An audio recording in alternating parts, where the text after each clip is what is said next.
Welcome. Today we'll be discussing section 5.2, polar representation of complex numbers. So for this, we have a polar representation of complex numbers. We have z being equal to a plus bi. Well, we can write this as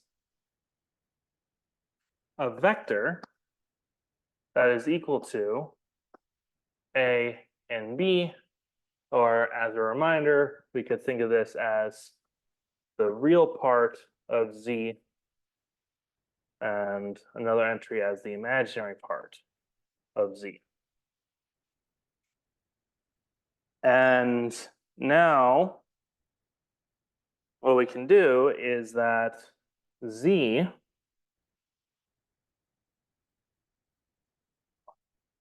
is equal to some radius r times cosine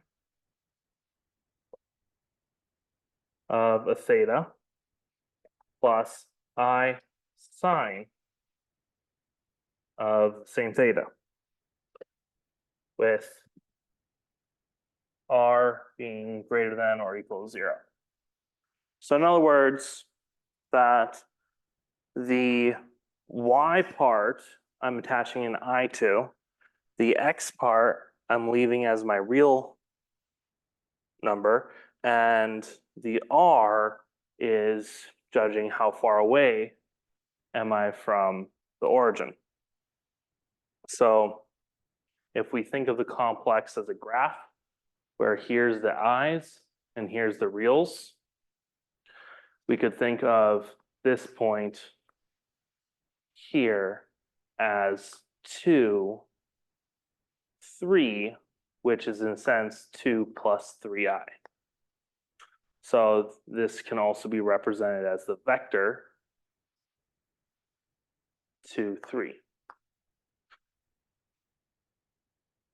So that's how we're going to imagine this. Well, this leads us to what's the modulus?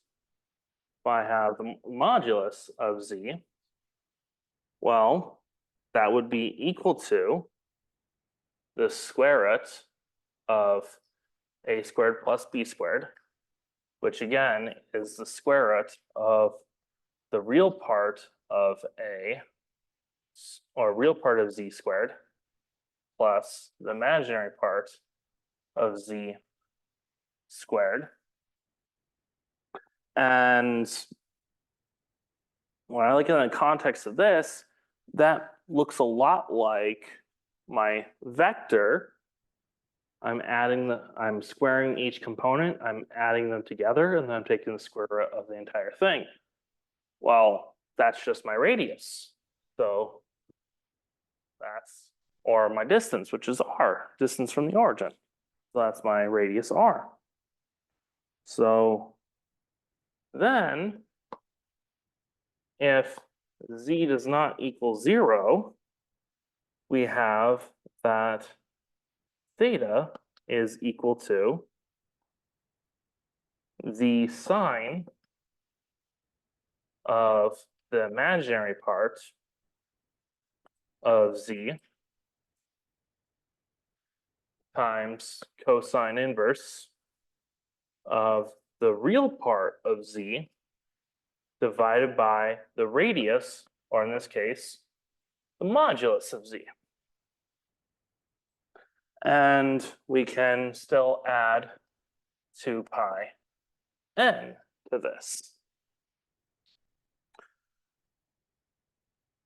So we can then state that the principal angle, or we'll call it theta p, we will basically zero this portion out, and we're left with the sine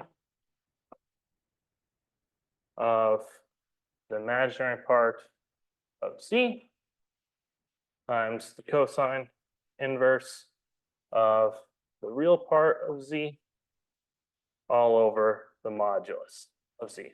Remember that the modulus of z is the radius. So from prior video, this has a very direct correspondence with that. So if you're using the book outlined in the course for the KSU Trig Math 150, they will have this concept called the cis theta. So what it'll write is that cis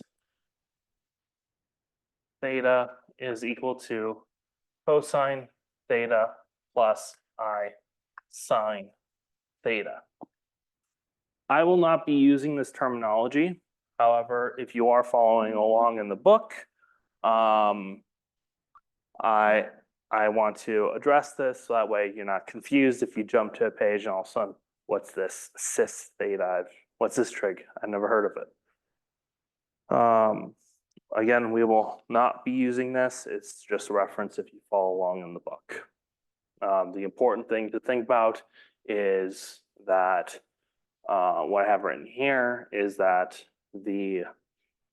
we can describe the principal angle, we can describe the radius. It behaves the same as like polar coordinates, except instead of having two real components, one of them is real and the other one is times by I. So let's work on some examples to find out how these things interact. So example 1, we want to find all polar representations of z equals 4 minus zi. We want to find all the different sort of ways we can represent this in terms of polar coordinates. So we have r is equal to the modulus of z. So we can find the modulus of z. Remember, that's z times z bar, which is also written as a squared plus b squared. So if we don't remember a squared plus b squared, or sorry, this is the square root. Or so it's square root of z times z bar, because modulus squared equals z times z bar. So we could think of it as the square root of this, which is the square root of a squared plus b squared, or however best you can memorize that. So applying this, we have 4 squared plus 4 squared, so 16 plus 16, so that is 32. So we have square root of 32, which then that we can write as 16 times 2, so that is 4 square root 2 when we simplify. And now we want to find the principal angle, which we have as the sine of the imaginary part.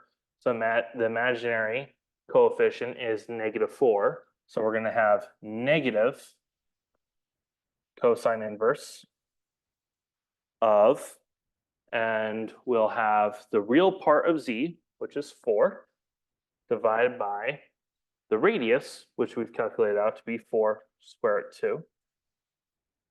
So when we simplify, we get negative cosine inverse of 1 over square root 2, which we can rewrite as square root 2 over 2, which this is negative pi over 4, or sorry, pi over 4. So when we get negative pi over 4.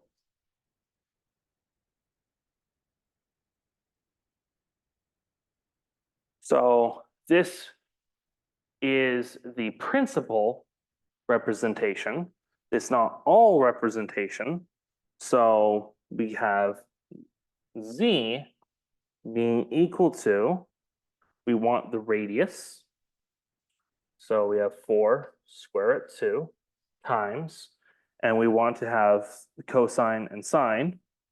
So we're going to have cosine of all possible instances. So we want the principal, which is negative pi over 4, plus 2 pi n. And then we want to add I times sine of the same principal angle, negative pi over 4, plus 2 pi n.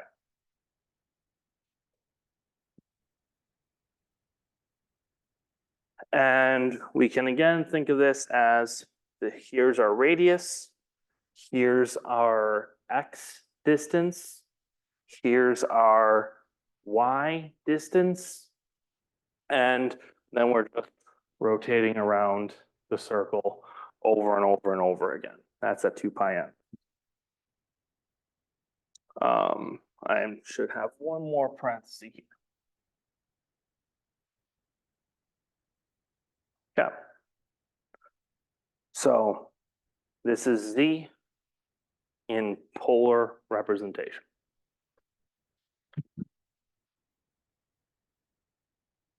Yeah, so with this, we can do our similar things of adding, multiplying, dividing. But for adding, it'll be pretty simple because we've already come up with rules of how to combine trig functions. And so we'll just use those identities and we'll get a result. We can add those together, nothing special. But multiplying and dividing, well, we want to look at that and see what happens. So let z be equal to z1 equal the radius, so modulus of z1, and we're going to times this by cosine of some theta. I'm going to label as theta 1. Actually, let's use alpha. Cosine of alpha plus I sine of alpha. And I'm going to have z2 be equal to the modulus of z2. Again, that's just the radius times by cosine. Let's use beta plus I sine of beta. And now we want to times these two. So what is z1 times z2? Well, we can work it through our theorems, but we'll eventually get to that we'll have the modulus of z1 times the modulus of z2. And then we'll have this entire thing times by cosine of alpha plus beta plus I times the sine of alpha plus beta.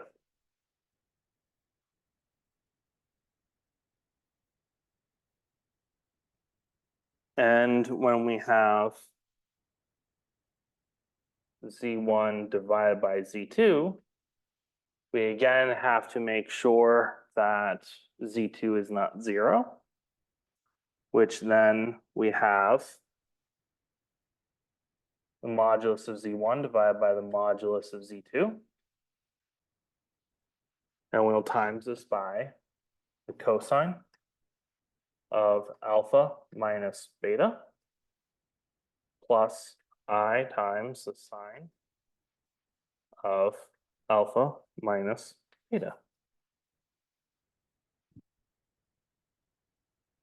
So a little bit counterintuitive to where it's more of just like an addition or subtraction of the corresponding angles. So let's take a look at this. Let's do an example. So we have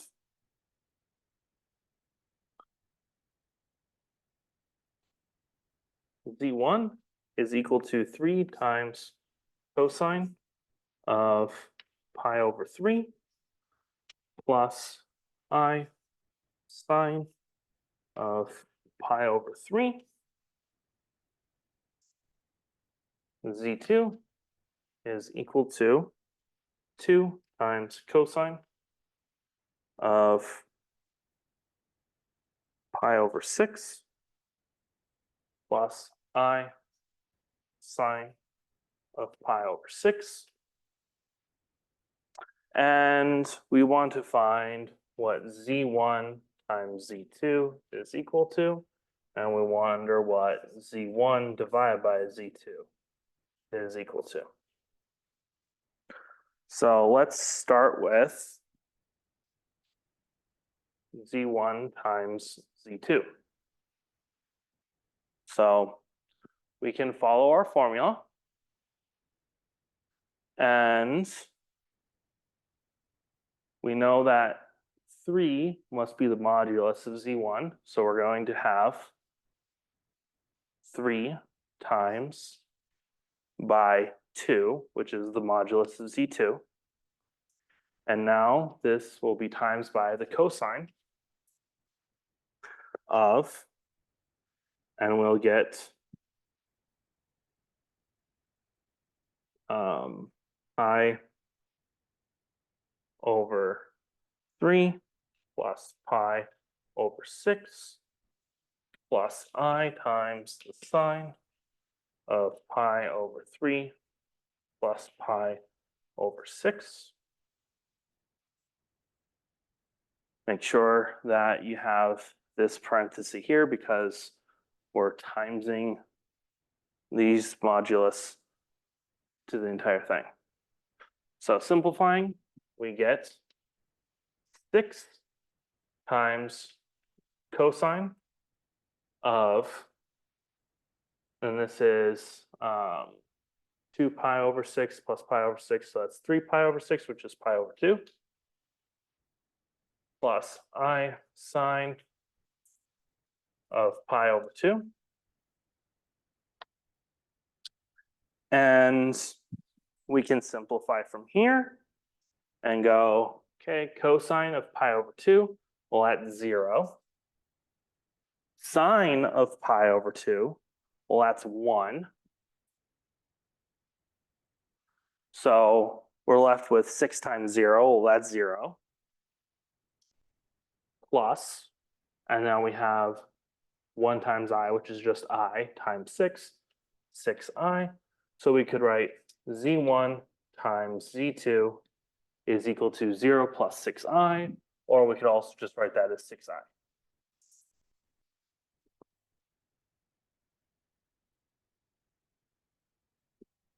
Okay. Now for the division.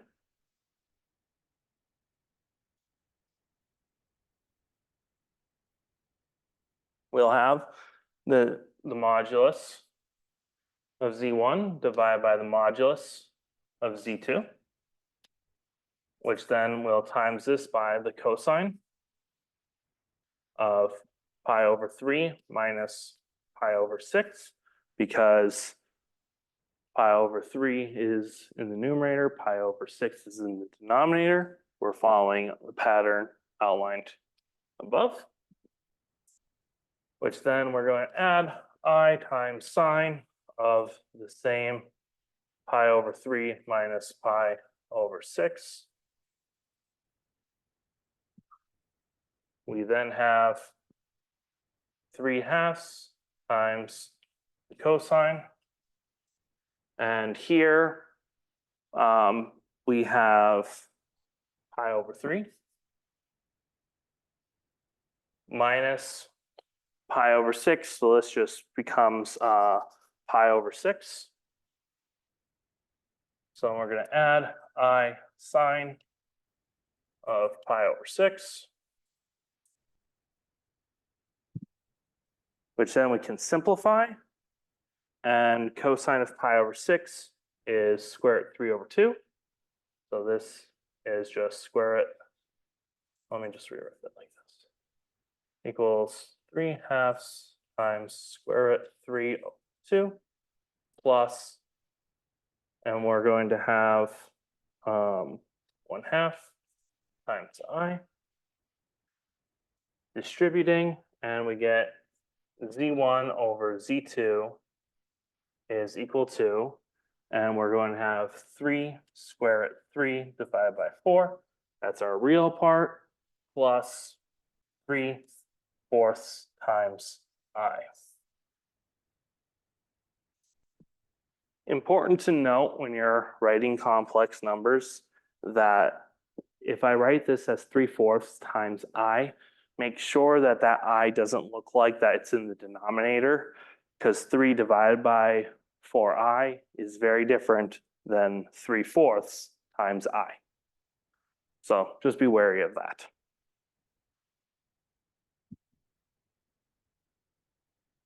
And so with that, let's do one more example.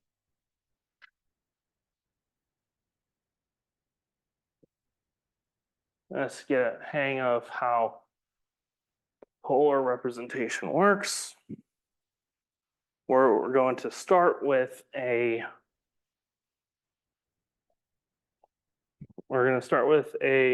complex number and find its polar form. So it's going to be similar to the first example. So let's do example 3,